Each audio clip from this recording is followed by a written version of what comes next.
Olá, tudo bem? Tudo bom com vocês? Eu sou o professor Carlos, professor de matemática. E hoje o tema da nossa aula nós vamos falar sobre etapas de uma pesquisa estatística. Então, pessoal, falando sobre pesquisas, nós vamos falar passo a passo do primeiro momento até a conclusão. Tudo bem? Eu vou deixar bem escrito na aula, tá? O que vai ser explicado, como vai ser complementado. Então vamos lá. No primeiro momento, no slide. Etapas de uma pesquisa. A estatística é uma tecnologia da ciência e deve, portanto, estar presente em todas as etapas de uma pesquisa. A pesquisa científica é um mecanismo de reflexão que busca, por meio da crítica, resposta para os problemas que, ainda não selecionados. A pesquisa científica é constituída de várias etapas que visam planejamento e a execução de um experimento. Essas etapas são detalhadas da seguinte forma. Olhem bem aí, nós temos da letra A a letra F. A letra A, ela vai falar da coleta de dados. B, críticas dos dados. Tratamento dos dados. Apresentação dos dados. Análise e interpretação dos dados. E por último, a conclusão. Olhando bem para esse ponto, nós podemos ver aqui, no primeiro momento, a coleta dos dados. O primeiro passo, de uma pesquisa. O primeiro passo em uma pesquisa científica ou levantamento estatístico é o planejamento no qual define o problema que será o centro da pesquisa. Então, pessoal, olhando para essa parte, nós temos que centralizar o que a gente vai fazer, ter ideia, ter o que a gente vai querer buscar naquele momento. Por exemplo, a coleta dos dados pode ser de forma direta ou indireta. A coleta é designada direta, nesse caso. Então, tem que ter todo esse processo. Olha aí. A coleta direta de dados pode ser classificada relativamente ao fator tempo. A coleta de dados direta contínua é aquela feita continuamente. Um exemplo, a coleta de dados de nascimento, de óbitos e a de frequência dos alunos, as aulas. Periódica, Nós temos aí também a periódica, que é a coleta direta. Periódica é aquela realizada em intervalos constantes de tempo. Um exemplo, o censo e as avaliações mensais dos alunos. Ocasional. A coleta direta ocasional é aquela feita extemporaneamente, tem como finalidade atender a algumas necessidades de urgência. Por exemplo, caso de epidemias. Já na coleta é dita indireta, ou seja, já na coleta indireta, ela é quando realizada levando em consideração informações conhecidas, obtida pela coleta direta ou do conhecimento de outros fenômenos relacionados ao fenômeno estudado. Um exemplo é pesquisar sobre a mortalidade infantil, que é realizada por meio das informações obtidas por uma coleta direta. Temos aí também a crítica dos dados, tá? Que nela nós vamos obter, após a coleta dos dados, este deve ser criteriosamente criticados com finalidade de buscar possíveis falhas ou imperfeições que venham acarretar em erros que possam, de alguma forma, interferir na confiabilidade dos resultados futuros. Vamos agora ao outro, pessoal. Vamos agora à letra C. O tratamento dos dados. Então, quando eu falei da letra B, observe que todos eles é um processo, é um segmento, tá?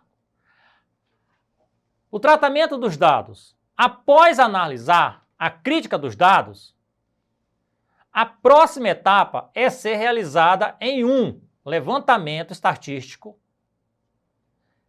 e o tratamento dos dados. O tratamento dos dados está relacionado com o processamento dos dados obtido e a disposição desses dados, de acordo com o critério de classificação. O tratamento das informações podem ser realizado por meio manual ou eletrônico. Já na apresentação dos dados, uma etapa de grande importância em um levantamento estatístico é a apresentação dos dados. Com os dados em mãos, o pesquisador necessita divulgar estes dados a todos, bem como as estatísticas calculadas para o seu estudo, para que seu estudo possa ser compreendido e utilizado como referência em pesquisa futuras relacionadas ao mesmo tempo, tá? Ao mesmo tema, perdão. Então, pessoal, quando a gente fala nessa parte, ele é muito importante, tá? A apresentação dos dados. Vamos agora ver a análise de interpretação dos dados. Na fase de análise dos dados, é preciso considerar,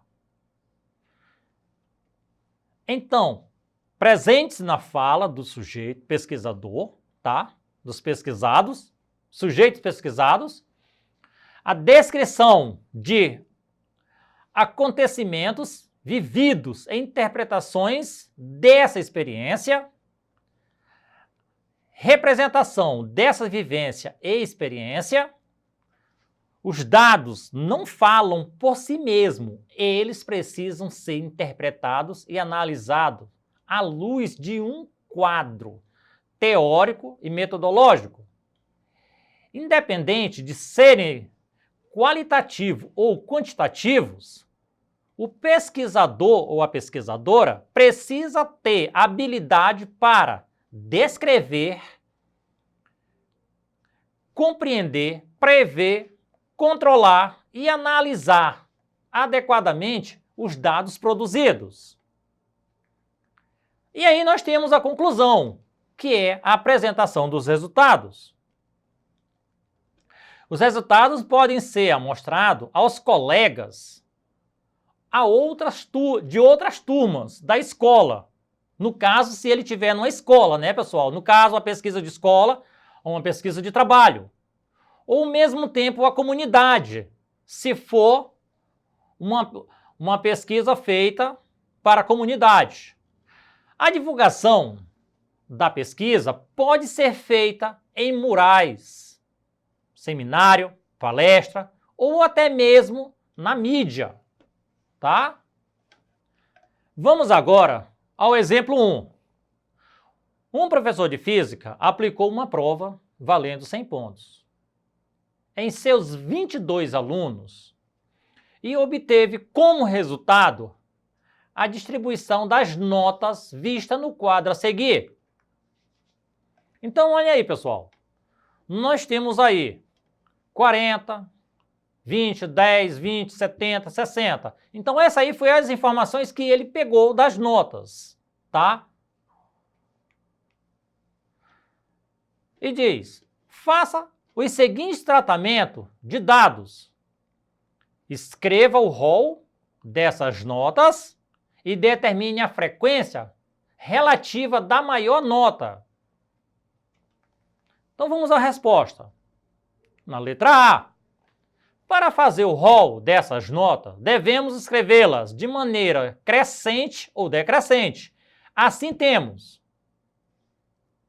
10, 10, 20, 20, 20, 20, 30, 30, 40, 40, 50, 50, 50, 50, 50, e os 60, 60, 60, 80 e 90. Esse é o nosso rol do quadro.